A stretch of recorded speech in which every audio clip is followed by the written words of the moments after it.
Welcome to Nexus Clinical. Before diving into this lecture, I want to ensure we're all on the same page. This is for general informational purposes only and does not constitute the practice of medicine, nursing, or other professional healthcare services, including the giving of medical advice. No doctor-patient or pharmacist-patient relationship is formed. Using this information and the materials linked to this content is at the user's risk. This is not intended to substitute for professional medical advice, diagnosis, or treatment.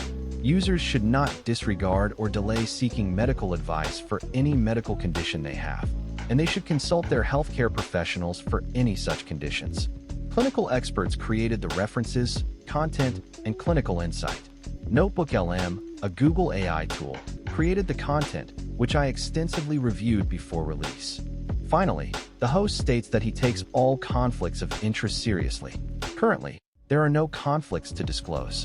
For all of his disclosures and the companies he invests in or advises, he directs users to reach out independently, where he keeps an up-to-date and active list of all disclosures.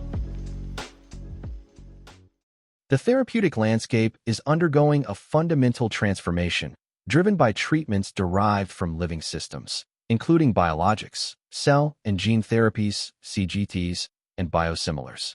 These advanced medicines signify a paradigm shift from chronic management toward targeted intervention and potential cure. However, the unique biological origins and transformative potential of these therapies, characterized by inherent structural intricacy, complex manufacturing, and high cost, give rise to profound ethical, regulatory, and economic challenges. These complexities are inextricably linked to pressing questions of equitable access and ethical application that define this era of medicine.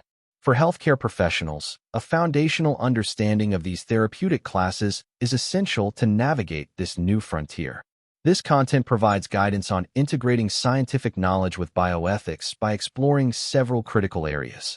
It highlights the important distinction between somatic and heritable human genome editing, emphasizing the societal implications of each. The discussion also covers the economics of innovation, analyzing the factors driving high costs for cell and gene therapies and advocating for the implementation of innovative payment models and biosimilars to ensure sustainability. Additionally, it addresses structural barriers such as socioeconomic factors and geographic disparities that hinder equitable access to healthcare. Finally, the content examines the ethical dilemma involved in managing incidental genetic findings, weighing the duty to warn patients against their right not to know. Pharmacists are emerging as central figures and stewards of equity and access in this environment, uniquely positioned to manage complex logistics, financial hurdles, and patient advocacy necessary for the safe and appropriate operationalization of these treatments. This content is designed to equip healthcare professionals, especially pharmacists, with the essential scientific knowledge and ethical principles needed to navigate the complex landscape of advanced therapeutic options. Upon completing this material, learners will be able to distinguish between different therapeutic classes, including traditional small molecule drugs, biologics, biosimilars, and cell and gene therapies. They will understand their structural differences, manufacturing processes, and the unique regulatory pathways associated with each.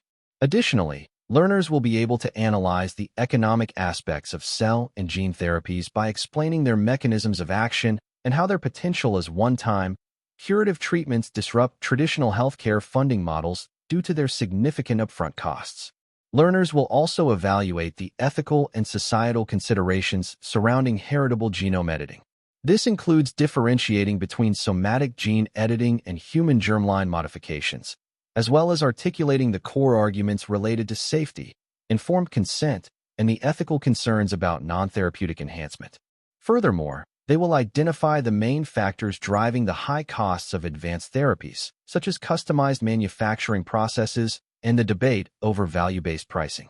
They will assess how these cost drivers impact healthcare budgets and consider strategies for implementing sustainable payment models, including outcome-based agreements and payment plans that spread costs over time. The content prepares learners to evaluate access barriers, recognizing logistical, administrative, and socioeconomic obstacles that impede equitable access to new therapies. This involves understanding the role of administrative procedures like prior authorization and the influence of social determinants of health. They will also learn to navigate ethical issues related to incidental genetic findings.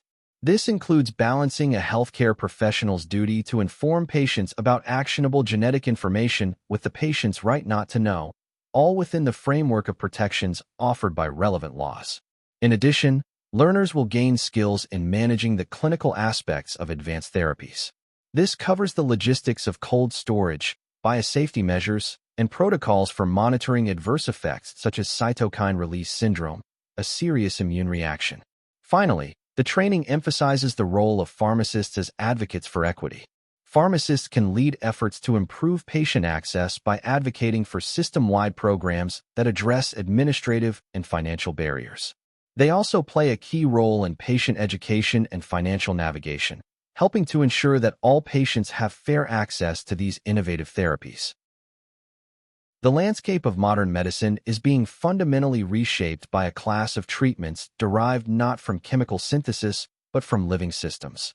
These therapies, biologics, cell and gene therapies, CGTs, and biosimilars, represent a paradigm shift from managing chronic conditions to targeted intervention and, in some cases, potential cures. However, their unique biological origins and transformative potential are the very sources of their complexity, leading to significant ethical, regulatory, and economic challenges. For healthcare professionals to navigate this new frontier, a fundamental understanding of these therapeutic classes is not just beneficial, it is essential. Their inherent structural complexity, intricate manufacturing processes, and high costs are inextricably linked to critical questions of equitable access and ethical use that define this era of medicine. A biological product, or biologic, is a diverse category of therapeutic preparation made from a wide variety of natural and living sources, including human, animal, or microbial cells. As defined by Section 351 of the Public Health Service (PHS) Act, this class includes vaccines, blood and its components, allergenics, somatic cells, tissues, and therapeutic proteins. The composition of these products is inherently complex, often consisting of large molecules such as proteins, sugars, nucleic acids, like DNA, or intricate combinations thereof. This biological origin creates a fundamental distinction between biologics and conventional small molecule drugs. Whereas conventional drugs are chemically synthesized and possess a well-defined, easily characterized structure, most biologics are complex mixtures that are not easily identified or fully characterized. Their manufacturing processes, which often leverage cutting-edge biotechnology within living systems like microorganisms or animal cells, are far more intricate and expensive than those used for chemical drugs. This complexity results in a natural, acceptable degree of variability from one batch to the next, a stark contrast to the identical replication expected of small molecule drugs. This inherent variability is a central factor in their regulation and clinical application. Clinically, biologics present unique handling requirements. They are typically heat-sensitive and susceptible to microbial contamination, necessitating special processing and storage, such as refrigeration. Due to their large molecular size and structure, they are usually administered via injection or intravenous infusion rather than orally. The major classes of biologic therapies include several important categories. Monoclonal antibodies are proteins designed to target specific substances or cells within the body. These are used in the treatment of various conditions such as rheumatoid arthritis and cancer. An example of a monoclonal antibody is infliximab. Cytokines are proteins like interferons and interleukins that play a crucial role in modulating the immune system to help fight cancer and infections. Growth factors are substances, including hormones, responsible for regulating cell division and ensuring cell survival. An example of a growth factor is somatropin. Enzymes are proteins that catalyze chemical reactions essential to numerous cellular functions. Lastly, immunomodulators are substances that either stimulate or suppress the immune system to assist the body in combating disease. Leading the charge in biomedical innovation are cell and gene therapies, CGTs, a revolutionary subset of biologics designed to treat or cure diseases by altering a person's genetic material DNA, or RNA. Governed by the U.S. Food and Drug Administration's FDA Center for Biologics Evaluation and Research, CBR, these therapies mark a move from symptom management to targeting the root genetic causes of diseases. Gene therapies work through direct and powerful mechanisms. They can replace a gene that causes disease with a healthy, functional copy, thereby restoring normal function. Additionally, these therapies can inactivate a gene that is not functioning properly, preventing it from causing further harm. Another approach involves introducing a new or modified gene into the body to help treat a disease. These strategies collectively highlight the versatility and effectiveness of gene therapies in addressing genetic disorders. These modifications can be achieved through two main methods. In vivo therapy, the genetic material, often delivered by a vector, is directly introduced into the patient's body. In ex vivo therapy, cells are taken from the patient, genetically altered in a laboratory, and then reintroduced into the patient. The products used to achieve these genetic modifications are diverse and technologically advanced. They include plasmid DNA, which are circular DNA molecules engineered to carry therapeutic genes, viral vectors, which are viruses modified to be non-infectious vehicles for delivering genetic material, bacterial vectors, and patient-derived cellular products, such as the widely known chimeric antigen receptor T-cell, CAR-T, therapies used in oncology. Advanced technologies like CRISPR, Cas9, which allow for precise gene editing, are also considered a form of gene therapy by the FDA. The promise of CGTs is immense, offering potential cures for a range of cancers, inherited genetic disorders, and infectious diseases for which few, if any, effective treatments currently exist. The nature of cell and gene therapies as potentially one-time, curative treatments fundamentally challenges traditional healthcare models. Typically, chronic diseases are managed through ongoing therapies, which align with the incremental, fee-for-service payment systems used by insurance companies. However, a single administration of a cell or gene therapy often involves a substantial upfront cost, often millions of dollars, for a treatment that is expected to provide benefits for the lifetime of the patient. This approach creates a significant financial shock to the healthcare system and does not align well with the structure of the health insurance market in the United States, where patients frequently change insurance providers. The entity that bears the initial high cost may not be the same one that benefits from the long-term savings achieved by preventing the need for ongoing chronic care.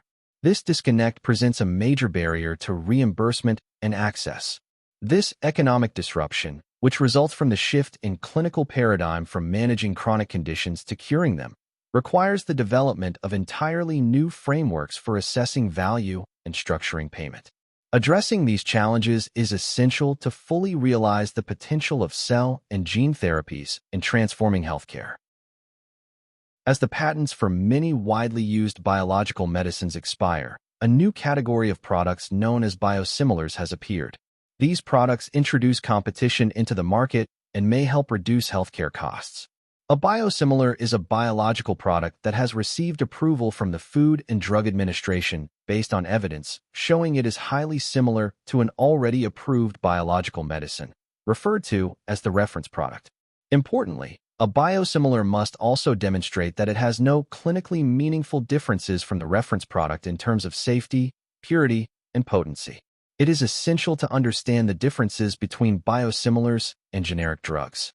Both types of medications serve as more affordable alternatives to brand-name products, but their scientific foundations and regulatory processes differ significantly.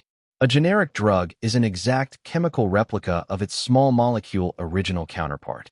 In contrast, biologics are complex molecules produced in living systems, making it impossible to create an identical copy. Therefore, the development of biosimilars involves reverse engineering the reference product's manufacturing process to produce a molecule that is highly similar in both structure and function. Because of these differences, the regulatory pathway for biosimilars is more demanding than that for generic drugs. It relies on a comprehensive approach that considers all available evidence, including detailed analytical studies to establish high similarity. If necessary, clinical studies are also conducted to confirm that there are no meaningful differences in safety and effectiveness between the biosimilar and the original biologic. A further distinction within this class is the designation of an interchangeable biosimilar. An interchangeable product has met additional FDA requirements demonstrating that it can be expected to produce the same clinical result as the reference product in any given patient. This designation allows a pharmacist to substitute the interchangeable biosimilar for the prescribed reference product without consulting the prescriber, subject to state pharmacy laws. This is analogous to generic substitution and represents a key mechanism for accelerating the adoption and cost savings of biosimilars. The therapeutic pipeline for these advanced medicines is strong and rapidly growing. The FDA keeps a public list of approved CGT products, which now includes dozens of treatments for various serious conditions. Notable examples include Kymriah, tisagenlecleucel, and Yescarta, axicabtagene ciloleucel.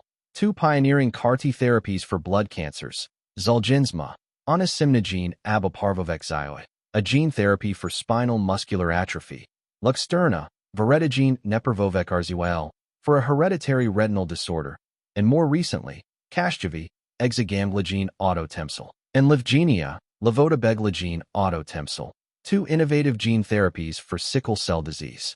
At the same time, the biosimilar market has grown considerably, with many products now competing against some of the most widely used and costly biologics. The FDA's Purple Book database lists all approved biological products, including biosimilars and their reference medicines. By late 2023, several biosimilars for blockbuster drugs like Humira, adalimumab, Remicade, infliximab, Herceptin, trastuzumab, and Avastin, bevacizumab, have been approved and launched in the U.S., boosting price competition and leading to significant savings for the healthcare system.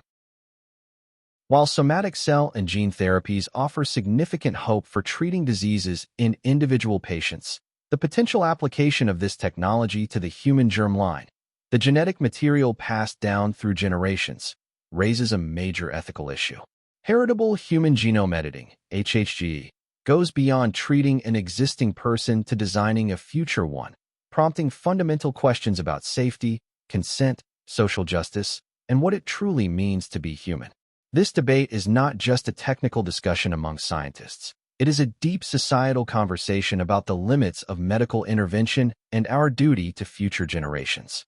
The ethical analysis of human genome editing depends on an important biological difference.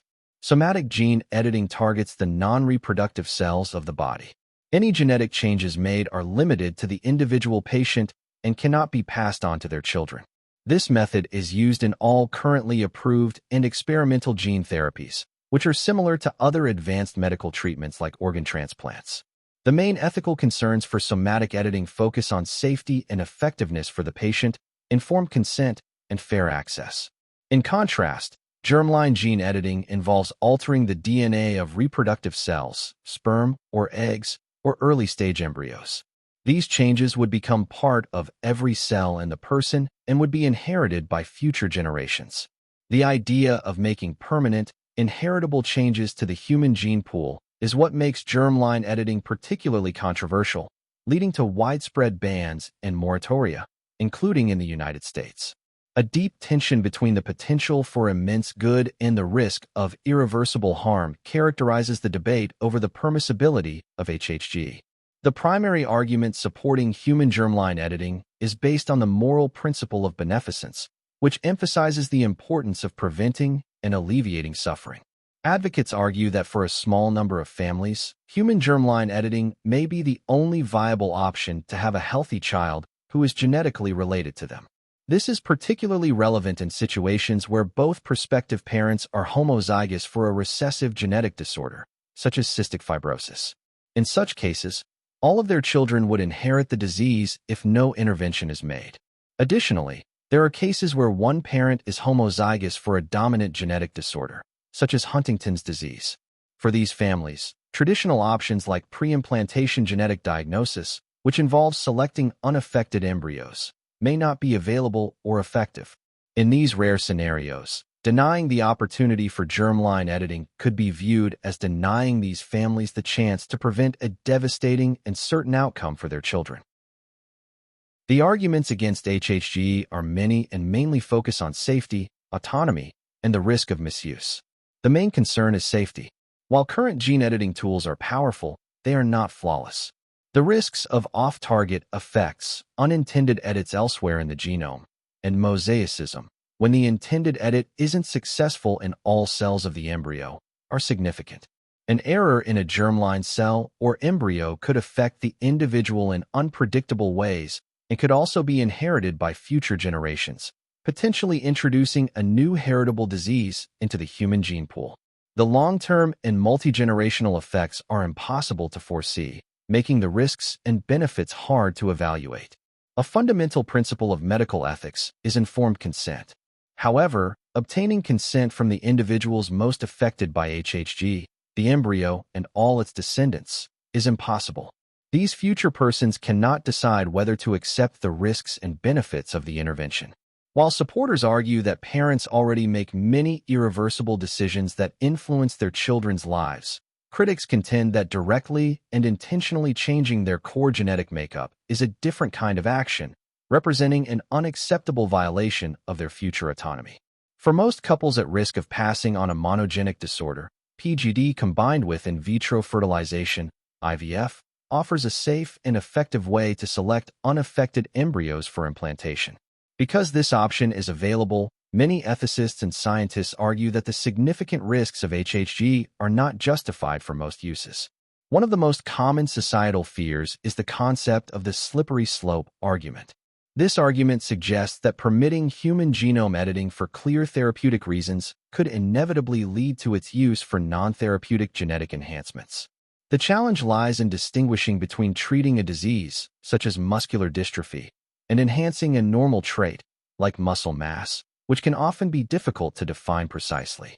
Critics are concerned that once this technology is accepted, societal and market pressures might push it toward creating designer babies with improved intelligence, athletic ability, or appearance.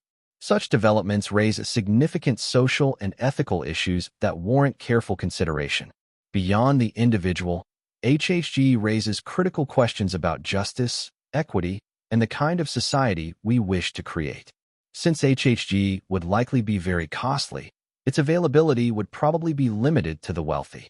This could introduce a new, biological layer of social division, a genetic divide between the enhanced haves and the unenhanced have-nots, intensifying existing inequalities and establishing a form of genetic aristocracy. The ability to edit out genetic variations linked to disabilities or diseases could harm society's acceptance of human diversity. It might diminish the value of lives of those living with these conditions, encouraging an attitude of intolerance toward imperfection and increasing pressure on future parents to have genetically fit children. This introduces the possibility of eugenics, not just the state-imposed eugenics of the 20th century, but a form of liberal eugenics, driven by individual consumer choices in a market-oriented system. On a species level, the widespread use of HHG to remove certain genetic variants from family lines could, over the very long term, decrease the overall genetic diversity of the human population. This might have unknown and potentially harmful evolutionary effects, possibly making the population less resilient to future environmental changes or new pathogens. The debate over germline editing symbolizes a deeper societal conflict regarding the core purpose of medicine and the essence of parenthood. One view sees medicine mainly as restorative, to address existing illness and suffering. From this angle, HHG is too extreme because it doesn't treat a patient but instead designs a person based on a set plan, blurring the line between healing and creating. Another perspective considers medicine as both preventative and optimizing, to stop suffering before it begins. If a deadly disease can be safely and permanently removed from a family line, there's a strong moral case, possibly even an obligation, to do so. This conflict also touches on what it means to be a parent.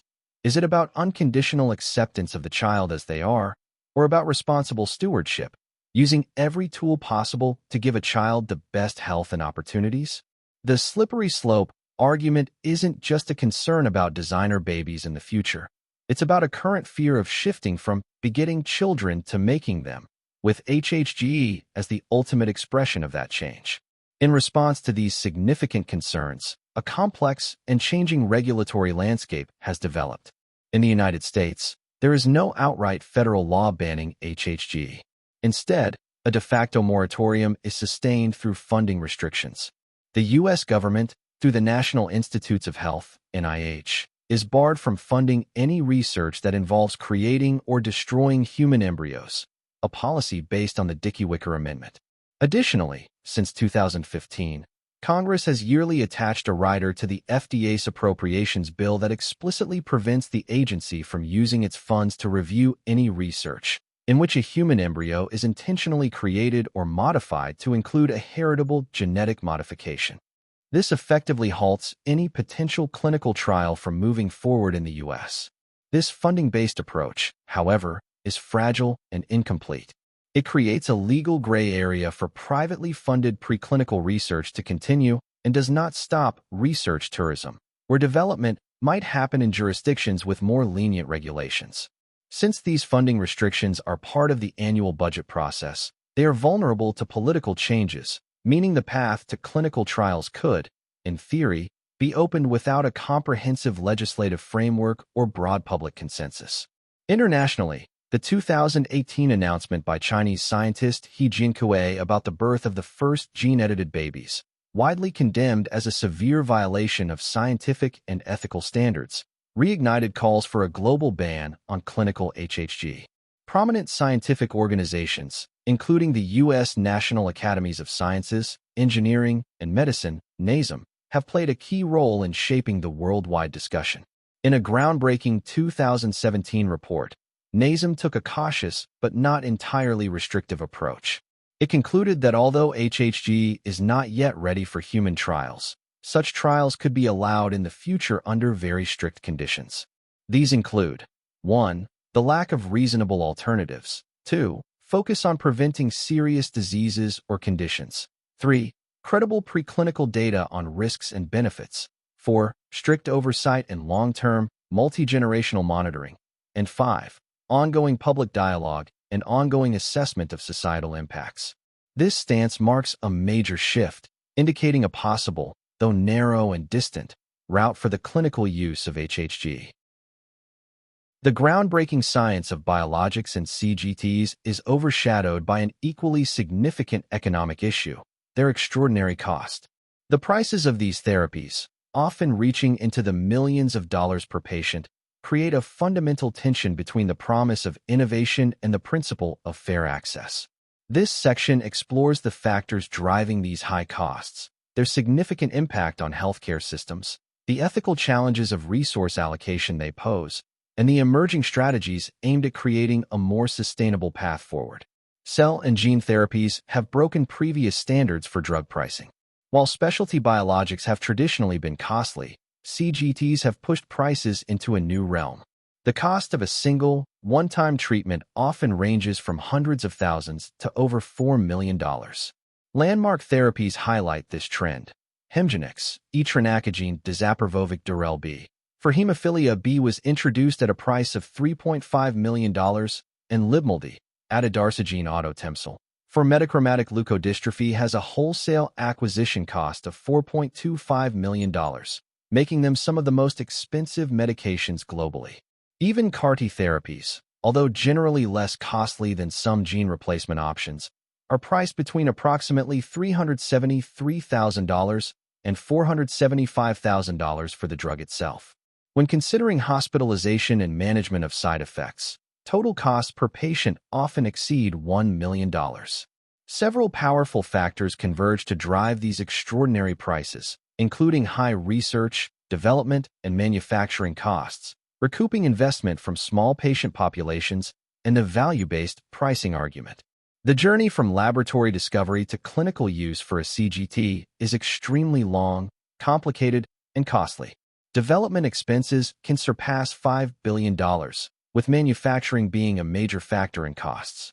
Unlike mass-produced small molecules, many CGTs, especially autologous cell therapies, are custom treatments made for a single patient. This process is often manual, requires highly skilled labor, and involves advanced, sterile facilities, which all prevent economies of scale.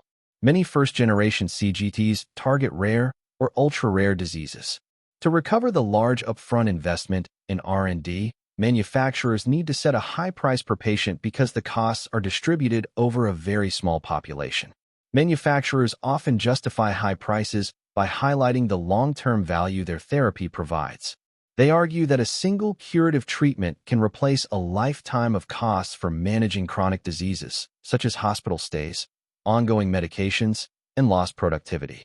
However, this valuation is usually based on projections and models, since the long-term durability of many of these new therapies isn't fully known at launch, which creates uncertainty for payers. This has sparked a fundamental and debated discussion over the idea of value. Manufacturers see value in the total possible lifetime cost savings and the significant clinical benefit of a cure, justifying a high initial price. Payers, on the other hand, work within annual budget limits and view value through short-term affordability and formal cost-effectiveness measures, like the cost per quality-adjusted life year, (QALY) gained. Organizations such as the Institute for Clinical and Economic Review, ICER, often find that many CGT's list prices exceed standard cost-effectiveness thresholds, indicating that the prices are not aligned with the health benefits they offer. A third view, that of society, introduces non-economic principles, often emphasizing the importance of treating severe diseases and conditions with no alternatives, even if it results in a higher cost per QALY. This reflects a commitment to fairness and compassion over pure utilitarian efficiency. The ongoing tension between manufacturer pricing, payer affordability, and societal values lies at the core of the access crisis for advanced therapies. The financial burden of high-cost biologics and CGTs on the healthcare system is enormous. While biologics make up only about 2% of prescriptions, they account for a disproportionately large and increasing share of total drug spending, nearly 40% in the U.S. The anticipated expenditure on new gene therapies expected to launch over the next decade is estimated between $35 and $40 billion, posing a major challenge to the sustainability of both public and private healthcare plans. For payers, the one-time, multi-million-dollar cost of a CGT represents a budgetary shock that is difficult to absorb within an annual budget cycle. In response, payers have implemented a variety of utilization management strategies to control costs. These often include strict prior authorization requirements, the application of clinical criteria that are narrower than the FDA-approved label, and in some cases, outright exclusion of certain high-cost therapies from formularies. While these measures aim to ensure appropriate use and manage financial risk, they also create significant administrative burdens for providers and can become formidable barriers that delay or deny patient access to potentially life-saving treatments. The high cost of these therapies raises a clear and uncomfortable ethical dilemma. How should society with limited healthcare resources decide whether to fund an expensive treatment for a rare disease affecting few patients or a less costly treatment for a common disease that could help many more? Research into societal preferences shows a nuanced public view on this dilemma. While a straightforward utilitarian approach might prioritize treating the larger number of people with a common disease, public opinion is more complex. Studies consistently indicate that people place greater value on treating conditions that are seen as especially severe and for which there are no alternative treatments. Since many rare diseases fall into this category, there is a strong societal preference for ensuring that patients with rare diseases are not abandoned, even if the cost per patient is very high. The value is attributed not to the rarity of the disease itself, but to principles of equity, compassion, and the rule of rescue for those with the greatest unmet needs. This poses a challenge for purely market-driven drug development. The commercial motivation is usually stronger for creating therapies for common diseases with large patient populations. For ultra-rare diseases, the market may be too small to attract investment, leading to a valley of death, where promising therapies developed in academic settings fail to reach patients due to a lack of commercial interest. This market failure highlights the need for public policies and ethical frameworks to ensure that the needs of patients with the rarest diseases are not ignored. Addressing the affordability crisis requires a two-pronged strategy: controlling the costs of existing biologics through competition and establishing new payment models for innovative, high-cost CGTs. The introduction of biosimilars is the main market-based approach to managing costs in the established biologics sector. By fostering competition, biosimilars drive prices down for both the original product and the biosimilars themselves. Typically, biosimilars are introduced at prices 10% to 50% lower than their reference products, and these discounts usually grow larger as more competitors enter the market. These system-wide savings are significant, expected to total hundreds of billions of dollars over the next decade. Such savings are essential, as they can generate fiscal headroom within healthcare budgets, freeing resources that can be redirected to support new, innovative therapies like CGTs. However, the biosimilar model is not a cure-all. It works well for high-volume biologics with expired patents, but does not solve the core pricing issue for new, single-dose CGTs, many of which target rare diseases with no future competition expected.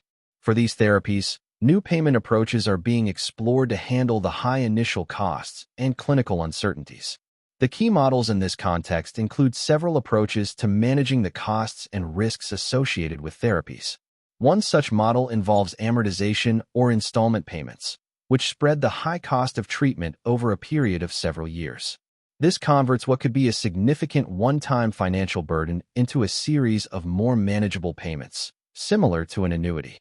Another approach is risk spreading and reinsurance, where payers pool their risk through collaborations involving multiple parties or by purchasing reinsurance policies.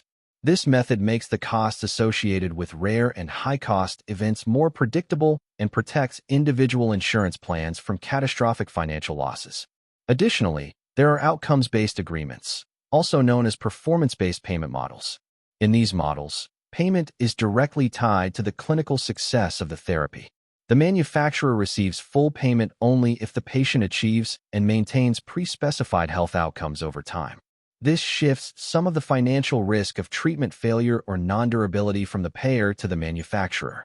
While these models offer promising pathways to sustainability, their implementation is complex, facing regulatory, administrative, and legal hurdles.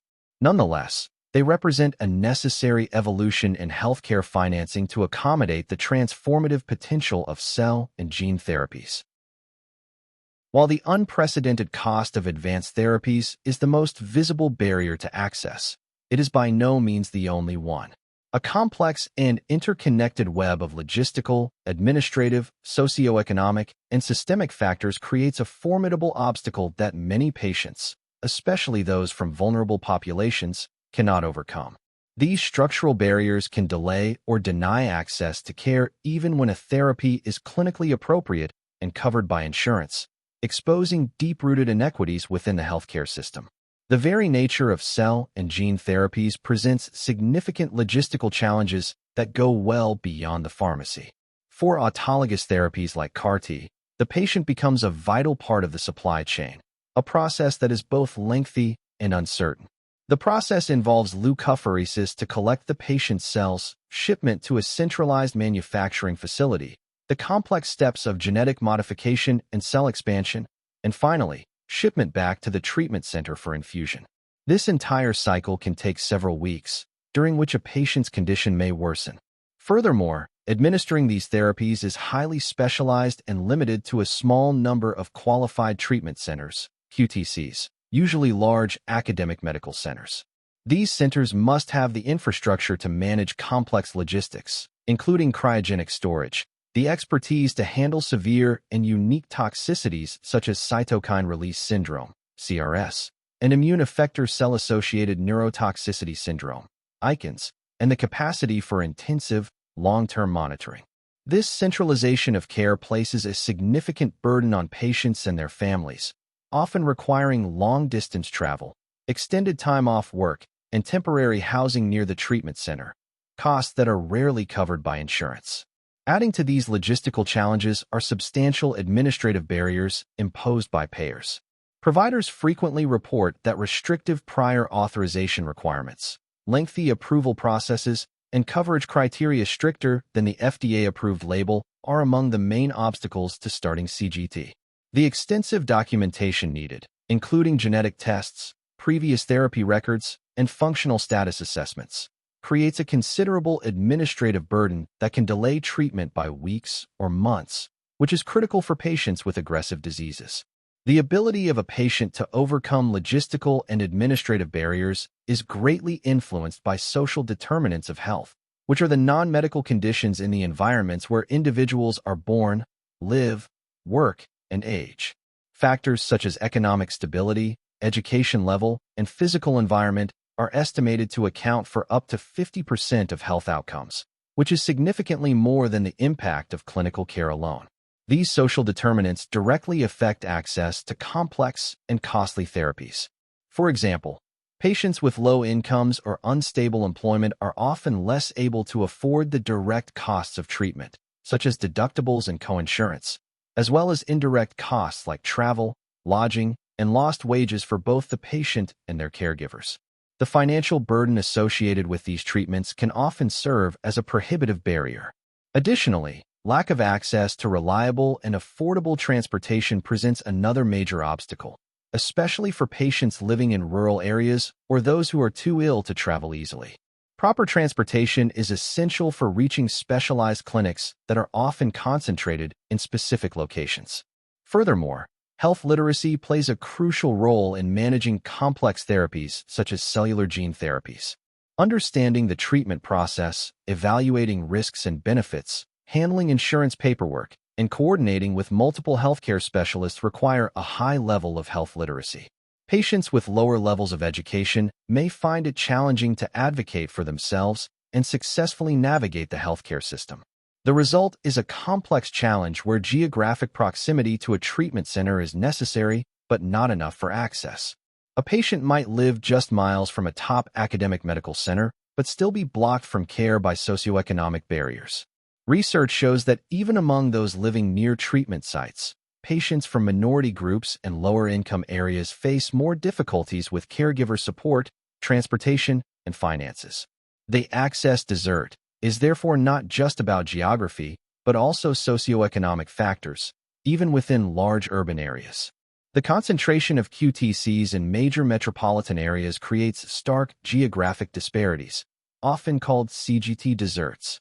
Patients in rural and underserved areas have very limited access, with studies showing that proximity to a treatment center significantly influences whether a patient receives therapy.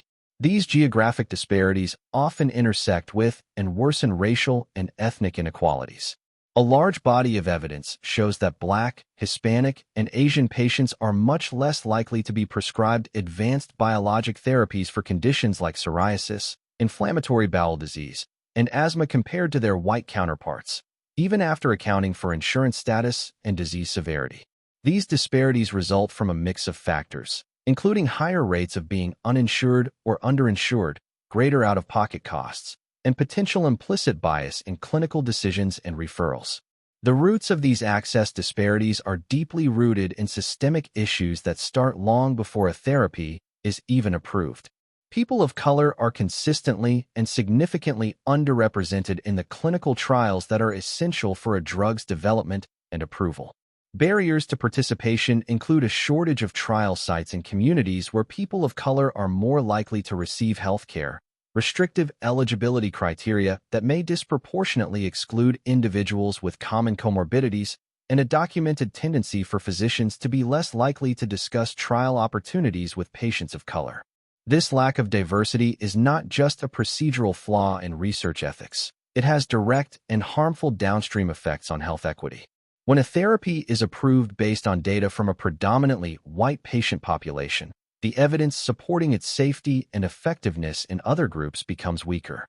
This can result in more cautious or restrictive clinical guidelines and, importantly, narrower coverage policies from payers, who may cite the lack of specific evidence as a reason to deny reimbursement. Therefore, the inequity that starts with trial recruitment becomes embedded in the very structures of clinical practice and reimbursement, continuing a cycle of unequal access to medical innovation. Solving the access crisis requires a systemic approach that goes beyond payment reform to include targeted efforts to diversify clinical research and confront biases throughout the healthcare system. The genomic technologies that underpin the development and application of cell and gene therapies generate a vast amount of data. In the course of sequencing a patient's genome to identify a therapeutic target or confirm a diagnosis, clinicians and researchers inevitably uncover genetic information that is unrelated to the primary reason for testing. The management of this ancillary information presents a profound ethical challenge, pitting the physician's duty to act in the patient's best interest against the patient's fundamental right to self-determination, including the right not to know.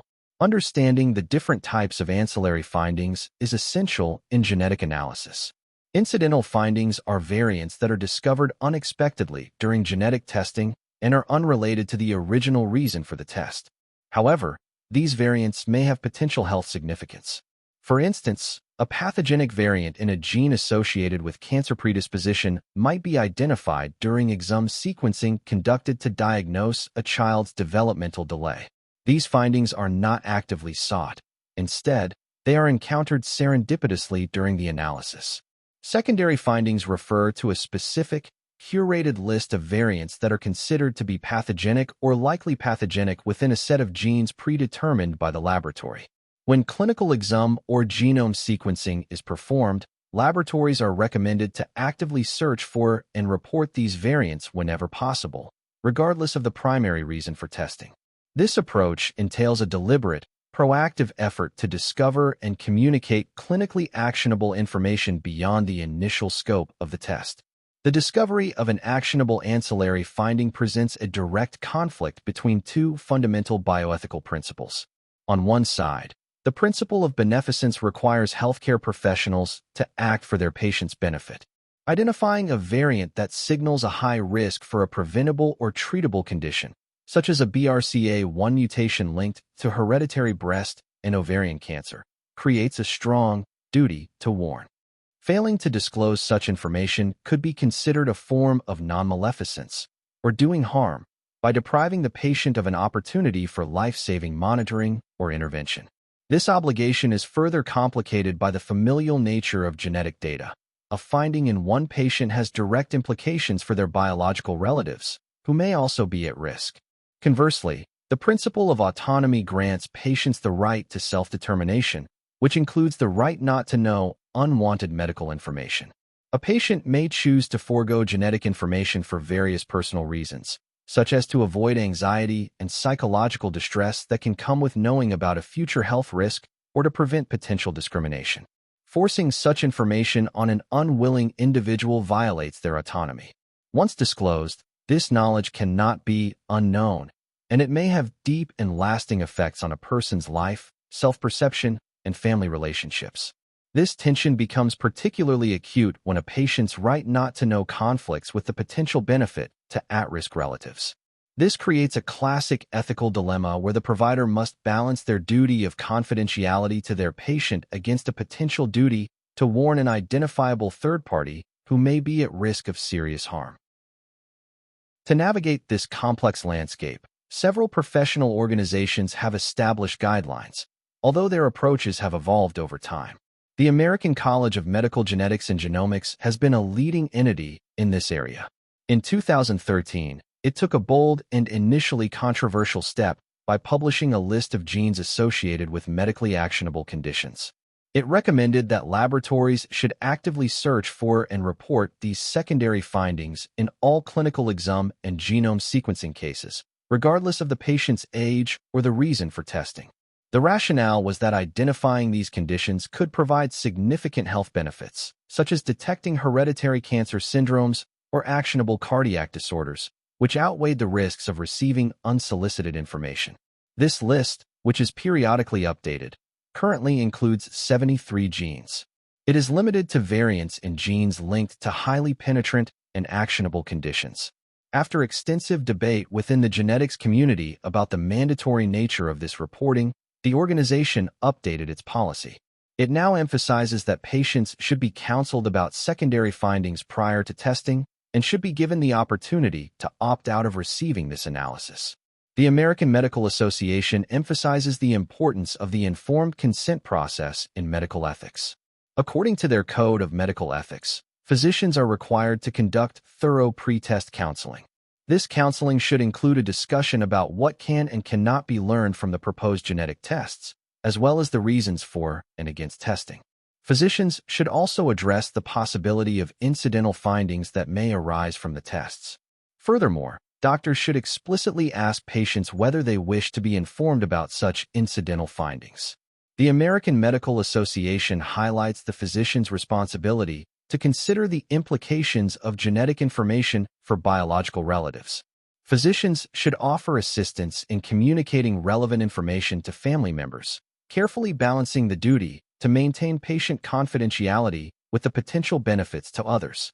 The disclosure of ancillary findings has significant potential for both benefits and risks.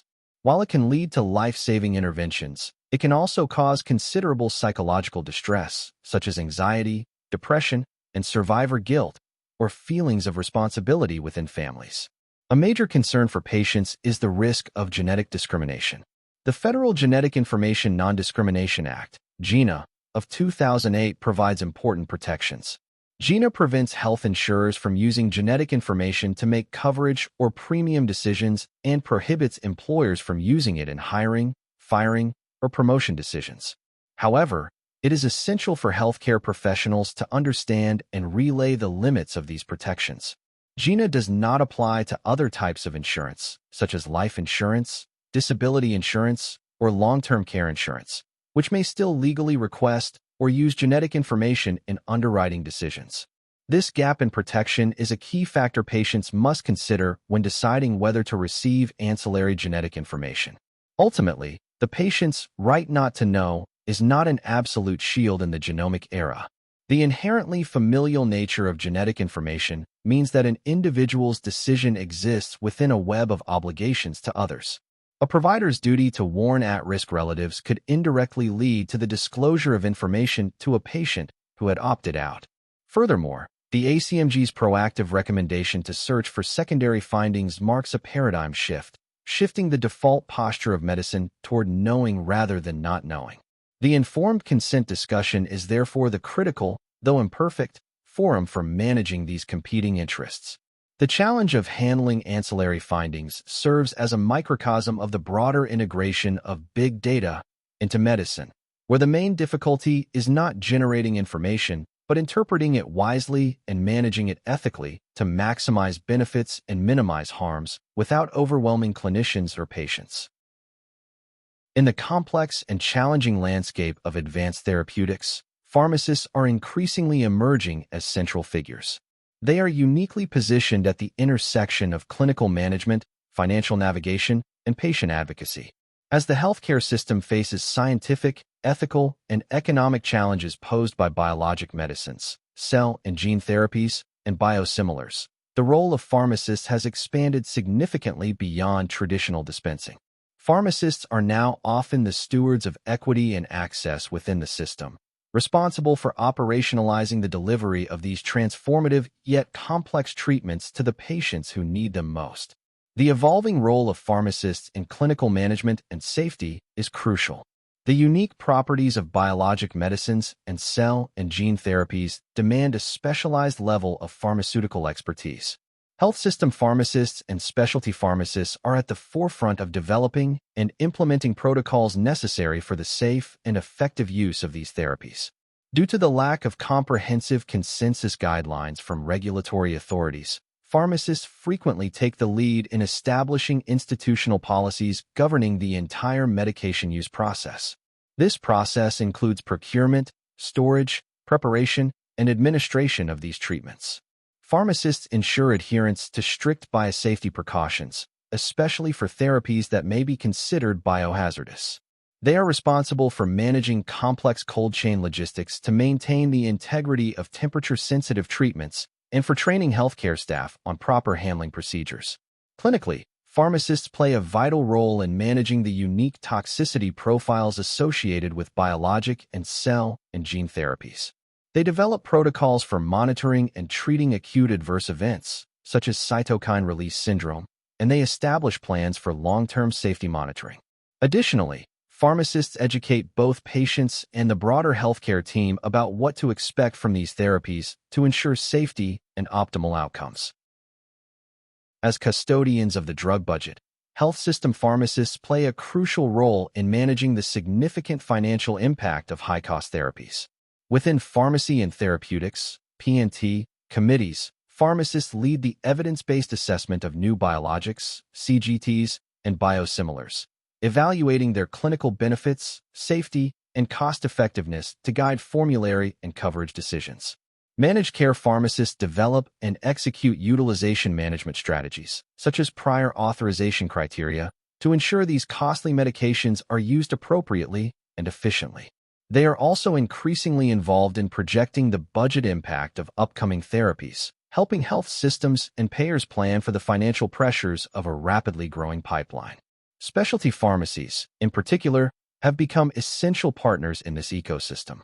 They work directly with manufacturers, payers, and providers to oversee the entire access process, including navigating complex reimbursement pathways, assisting with benefits verification and prior authorizations, and helping to structure innovative payment models to sustain these therapies.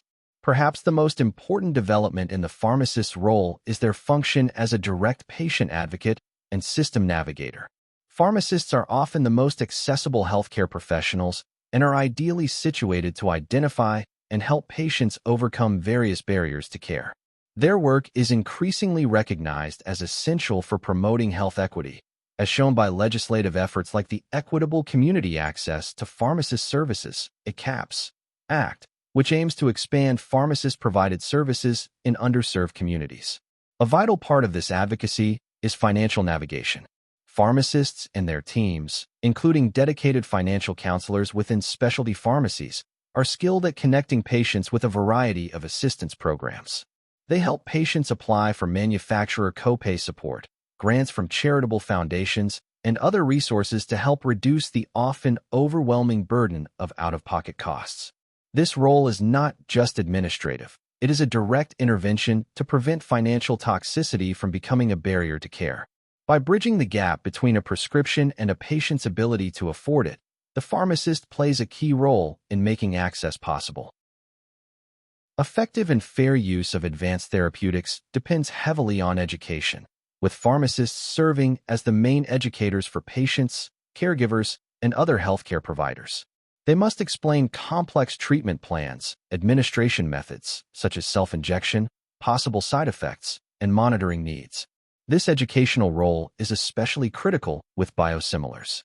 The widespread adoption of biosimilars and their significant cost savings relies on pharmacists' ability to foster trust and understanding among prescribers and patients. They need to be well-versed in the scientific and regulatory differences between biologics, biosimilars, and interchangeable biosimilars. Pharmacists also navigate diverse state laws on substitution and effectively counsel patients to mitigate. The advent of biologics, cell and gene therapies, and biosimilars marks a pivotal moment in medicine, offering unprecedented potential to treat and even cure some of the most intractable human diseases. Yet, this innovation arrives with a commensurate set of ethical, economic, and social challenges that test the very foundations of our healthcare system. The journey from the laboratory to the patient is fraught with complexities, from the profound moral questions of heritable genome editing to the stark realities of financial toxicity and systemic inequities in access. Navigating this new therapeutic landscape requires not only scientific acumen, but also a steadfast commitment to the principles of bioethics and health equity. Throughout this analysis, several core ethical tensions have emerged as central to the challenges of advanced therapeutics. One of these tensions is between innovation and access. The drive to develop groundbreaking cures often conflicts with the reality that the healthcare system struggles to afford such treatments. This creates a crisis where the most advanced medicine may be accessible only to a limited few. Another significant tension exists between utility and equity. The utilitarian goal of maximizing health benefits for the largest number of people frequently clashes with the moral imperative to care for the most vulnerable populations and those with the greatest unmet medical needs, such as patients suffering from rare diseases. Additionally, there is a tension between patient autonomy and beneficence. Patients have the right to self-determination, including the decision not to know certain genetic information. However, This right can conflict with healthcare providers' duties to act in the patient's best interest or to warn family members who may be at risk. Finally, there is a debate surrounding individual benefits versus societal good. In the context of heritable genome editing, this tension requires careful consideration of whether an individual's desire to have a healthy child should take precedence over potential risks and broader societal consequences that could impact future generations. To translate these principles into practice, healthcare organizations and professionals must adopt a framework for decision-making that is transparent, patient-centered, and proactively addresses disparities. This framework emphasizes the importance of shared decision-making, ensuring that patients are fully informed partners in their care. It advocates for comprehensive discussions that honestly address clinical uncertainties, financial burdens, and the psychosocial impacts of treatment. Furthermore, it promotes a holistic assessment of value that goes beyond simple cost-effectiveness. This broader definition of value includes considerations such as disease severity, unmet medical needs, and the societal benefits of treating rare and devastating conditions. In addition, the framework calls for proactive equity audits. These involve systematically examining institutional processes, including clinical trial recruitment and referral patterns, formulary design, and patient support services. The goal is to identify and dismantle structural barriers that disproportionately affect vulnerable populations.